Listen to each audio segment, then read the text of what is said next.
ভারতের বিপক্ষে প্রথম টি-20তে মাহমুদুল্লাহ রিয়াদ যখন ব্যাটিংয়ে নামেন তখন বাংলাদেশের স্কোর ৩ উইকেটে ৪০। ম্যাচের তখনও ১৩ ওভার বাকি। অভিজ্ঞ এই ক্রিকেটারের সামনে ছিল বড় ইনিংস খেলার সুযোগ, কিন্তু কিসের কি দারুণ সুযোগ কাজে লাগাতে ব্যর্থ হন তিনি। ওয়াশিংটন সুন্দরের হাতে ক্যাচ দিয়ে ২ বলে ১ রান করে প্যাভিলিয়নে ফেরেন মাহমুদুল্লাহ। তার এমন ব্যর্থতায় সমালোচকদের মধ্যে যেন বিরাজ করছে ঈদের আনন্দ।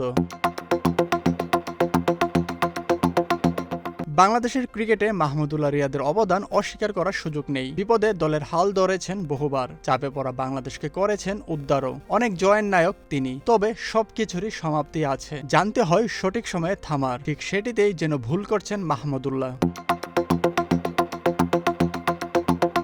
২০০৭ সালে অভিষেকের পর এখন পর্যন্ত বাংলাদেশের জার্সিতে মাহমুদুল্লাহ খেলেছেন ১৩৯টি ম্যাচ। নিশ্চিতভাবেই বলা যায় ভালো না খেললে এত দীর্ঘ হতো না অভিজ্ঞ এই ক্রিকেটারের ক্যারিয়ার। একটা সময় ক্রিকেট ভক্তদের আস্থা ছিল মাহমুদুল্লাহর উপর, তবে সময়ের বিবর্তনে সেটি আর নেই। বরং ৩৯ বছর বয়সী এই ক্রিকেটারই যেন এখন সমর্থকদের বিরক্তির কারণ। বাংলাদেশের ক্রিকেটে যাদের পঞ্চপাণ্ডব ধরা হতো তাদের সবাই টি-20 ফরম্যাটকে বিদায় জানিয়েছেন ইতোমধ্যেই। সর্বশেষ সাকিব আল হাসান ভারতের বিপক্ষে দ্বিতীয় টেস্টের সময় ক্রিকেটের সংক্ষিপ্ত ফরম্যাট থেকে নিজের অবসরের কথা জানান। সবাই থামলেও মাহমুদুল্লাহ যেন থামছেনই না।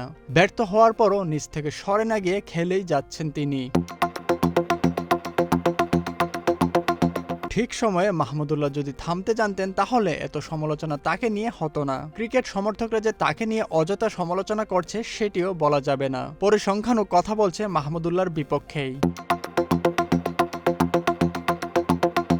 শেষ ৫ আন্তর্জাতিক টি-20তে মাহমুদুল্লাহ রান কেবল ৩৫, গড় ৭। এমন পরিসংখ্যানই যথেষ্ট যে কোনো ক্রিকেটারকে দল থেকে বাদ দিতে। তবে বাংলাদেশ বলেই হয়তো এখনো সুযোগ পাচ্ছেন তিনি। টি-20 বিশ্বকাপে আফগানিস্তানের বিপক্ষে মাহমুদুল্লাহ যা করেছেন সেটিকে অপরাধ বললেও বোধহয় ভুল হবে না।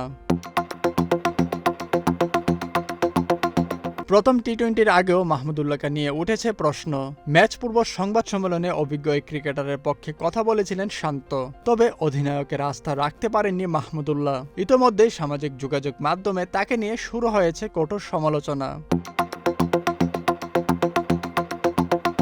অনেকেই মনে করছেন মাহমুদুল্লাহর আরও আগেই থামার দরকার ছিল। প্রথম টি-20তে বাজে পারফরম্যান্সের পর বাকি ম্যাচগুলোতে তার একাদশে থাকা নিয়েও থাকছে সংশয়। সব মিলিয়ে মাহমুদুল্লাহর বাজে পারফরম্যান্স ঈদের আনন্দ এনে দিয়েছে তার সমালোচকদের মনে। রাকিবুল হক, স্পোর্টসমেল 24।